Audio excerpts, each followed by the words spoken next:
এর মধ্যে 7 তলাতে ধোঁয়ার কারণে 20-25 জন তারা আটকা ছিল। ওইখান থেকে আমাদের লোক ওদেরকে রেস্কিউ করে নিরাপদে নিয়ে আসছে। এরপর আমরা খবর নিলাম যে 8 তলাতে কোনো জনবল আছে কিনা, কিন্তু তাদের সাথে আলাপ করে দেখলাম তারা এখানে কোনো জনবল নেই। কিন্তু আমরা এখন কন্ট্রোল করার জন্য যে আমাদের টিটিএল, স্নোরকেল, বিশেষ যত রকম গাড়ি আছে সবগুলো নিয়ে আসছি।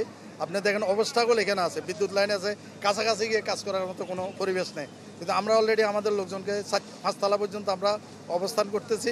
কিন্তু আমাদের কাজ ছিল যে কি, যদি আমরা 7 তলা বা 8 তলা কন্ট্রোল করতে পারি তাহলে আমাদের নিয়ন্ত্রণে নিয়ে আসতে পারি, কিন্তু এখনও কন্ট্রোল করা সম্ভব হয়নি, যেহেতু এটা দাহ্য বস্তু, টেক্সটাইল এবং এখানে ফাট বা তুলা জাতীয় দ্রব্য এবং কেমিক্যাল রয়েছে। যদি চাও টেস্ট, স্বাদ টমেটো সসই বেস্ট।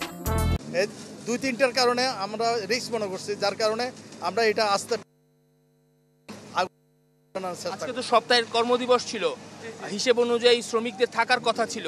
আগুন তো দুপুর 2টার দিকে লাগে, তখন শ্রমিকরা ছিল না, মানে কর্তৃপক্ষ আপনাদের কি বলেছে, মানে কিভাবে আপনারা আশ্বস্ত হয়েছেন যে ভেতরে কেউ ছিল না?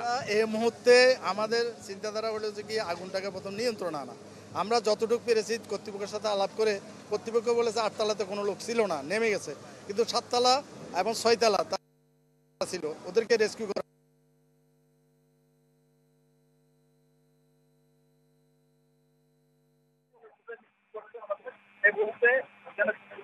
আচ্ছা জসিম ভাই, এই যে ধরেন আপনার তো এখনো ভবনটা আগুন, যেহেতু এটা 8 তলা ভবন এবং 7 এবং 8 তলাতে হচ্ছে আগুনটা লেগেছে, বা এই মুহূর্তে অগ্নি নির্বাপনের চেষ্টা করছেন।